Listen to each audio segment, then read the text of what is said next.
ಗೃಹಲಕ್ಷ್ಮಿ ಫಲಾನುಭವಿಗಳಿಗೆ Mysuru Pak ತಿಂದಷ್ಟೇ ಖುಷಿಯಾಗೋ good news ಕೊಡ್ಲಾ. ಈ ಬಾರಿ ಮಾತ್ರ ಅಲ್ಲ, 2028ಕ್ಕೆ ಯಾವುದೇ ಪಕ್ಷ ಸರ್ಕಾರ ರಚಿಸಿದ್ರೂ ಗೃಹಲಕ್ಷ್ಮಿ ಯೋಜನೆ ಮುಂದುವರಿಯುವ ಸಾಧ್ಯತೆ ಹೆಚ್ಚಾಗಿದೆ. ಕರ್ನಾಟಕದಲ್ಲಿ ಗ್ಯಾರಂಟಿಗಳ ಆಫರ್ ಅನ್ನ ಕೊಟ್ಟ ಕಾಂಗ್ರೆಸ್ ಪಕ್ಷ ಅಧಿಕಾರಕ್ಕೇರುತ್ತೆ. ಕರ್ನಾಟಕ ನೋಡಿಕೊಂಡು ತೆಲಂಗಾಣದಲ್ಲೂ ಗ್ಯಾರಂಟಿಗಳನ್ನ ಘೋಷಣೆ ಮಾಡಲಾಗುತ್ತೆ. ಅಲ್ಲೂ ಕೂಡ ಕಾಂಗ್ರೆಸ್ ಕ್ಲಿಕ್ ಆಯ್ತು. ಸೊ ಹೀಗಿರುವಾಗ ಗ್ಯಾರಂಟಿಗಳನ್ನ ಬಿಡ್ತಾರಾ? No chance.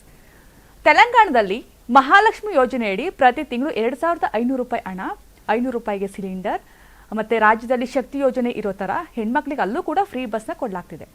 ಸ್ವತಃ ಸೋನಿಯಾ ಗಾಂಧಿ ಅವರೇ ಹೋಗಿ ಚುನಾವಣೆ ಟೈಮಲ್ಲಿ ಪ್ರಣಾಳಿಕೆಯನ್ನು ಬಿಡುಗಡೆ ಮಾಡ್ತಾರೆ. ಬಳಿಕ ಕಾಂಗ್ರೆಸ್ ತಂತ್ರ ವರ್ಕೌಟ್ ಆಯಿತು, ತೆಲಂಗಾಣದಲ್ಲಿ ಅಧಿಕಾರಕ್ಕೆ ಬರುತ್ತೆ. ಇನ್ನು ರಾಜ್ಯದ ವಿಚಾರಕ್ಕೆ ಬರೋಣ. 2023ರಲ್ಲಿ 6ನೇ ತಾರೀಕು 6ನೇ ತಿಂಗಳು ಗೃಹಲಕ್ಷ್ಮಿ ಯೋಜನೆಯನ್ನ ಜಾರಿಗೆ ಬಂತು. ಅಲ್ಲಿಂದ ಇಲ್ಲಿವರೆಗೂ ಹೆಣ್ಮಕ್ಳು ಆ ದುಡ್ಡನ್ನ ಜೋಪಾನವಾಗಿ ಹಿತಮಿತವಾಗಿ ಖರ್ಚು ಮಾಡ್ತಾ ಬರ್ತಾ ಇದ್ದಾರೆ. ಮನೆ ದಿನಸಿಗೆ, ಕೆಲವರು ಮಕ್ಕಳ ಫೀಸ್ ಕಟ್ಟೋದಕ್ಕೆ, ಕೃಷಿಗೆ, ಬಿತ್ತನೆ ಬೀಜ ಖರೀದಿಗೆ, ಗ್ಯಾಸ್ ತೆಗೆದುಕೊಳ್ಳೋದಕ್ಕೆ, ಫ್ರಿಡ್ಜ್, ಟಿವಿ, ವಾಷಿಂಗ್ ಮಿಷಿನ್ ಅಂತೆಲ್ಲ ತೆಗೆದುಕೊಳ್ತಿದ್ರು.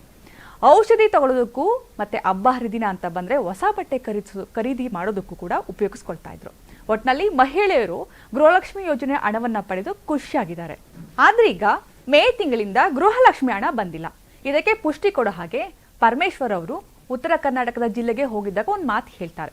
ಅಭಿವೃದ್ಧಿ ದುಡ್ಡಲ್ಲಿ ನಿಮ್ಗೆ ಅಕ್ಕಿ, ಬೇಳೆ, ಎಣ್ಣೆ ಕೊಟ್ಟಿದ್ದೀವಿ, ನಮ್ಮ ಹತ್ರ ದುಡ್ಡಿಲ್ಲ ಅಂತ ಹೇಳ್ತಾರೆ. ಇನ್ನು ಮಾರನೇ ದಿನ ಅದಕ್ಕೆ ಕ್ಲಾರಿಟಿಯನ್ನ ಕೊಡ್ತಾರೆ. ಸುಮ್ಮನೆ ತಮಾಷೆಗೆ ಹೇಳ್ದೆ ಆ ರೀತಿ ಏನಿಲ್ಲ ಅಂತ ಹೇಳ್ತಾರೆ.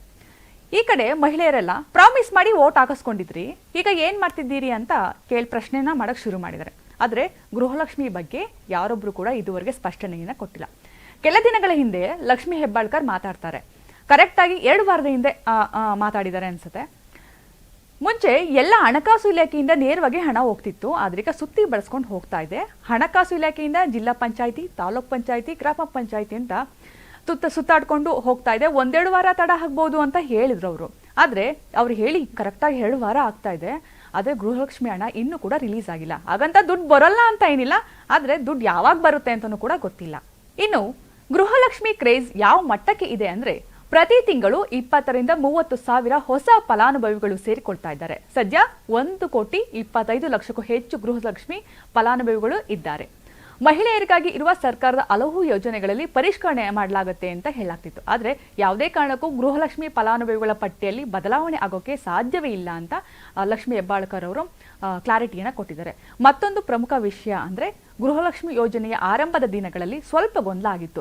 ಎಲ್ಲಾ ಮಹಿಳೆಯರಿಗೆ ಕೊಡ್ತೀವಿ ಅಂದ್ರು, ಈಗ ನೋಡಿದ್ರೆ ಮನೆ ಯಜಮಾನಿಯರಿಗೆ ಮಾತ್ರ ಹಣ ಅಂತ ಕೊಡ್ತಾರೆ ಅಂತ ಹೇಳ್ತಾ ಇದ್ದಾರೆ ಅನ್ನೋದಕ್ಕೆ ಎಲ್ಲಾ ಮಹಿಳೆಯರು ಸಿಟ್ಟಾಗಿದ್ರು. ಆದ್ರೆ ಸರ್ಕಾರ ಸಮಜಾಯಿಷಿ ಕೊಟ್ಟು ಹಣ ಹಾಕೋಕೆ ಶುರು ಮಾಡ್ತು.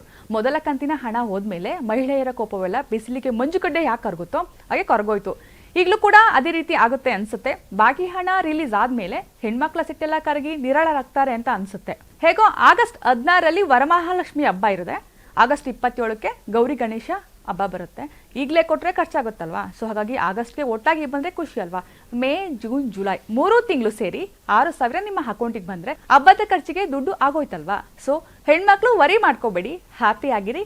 ಎಲ್ಲದರಲ್ಲೂ ಪಾಸಿಟಿವ್ ಆಗಿ ಯೋಚಿಸೋಣ.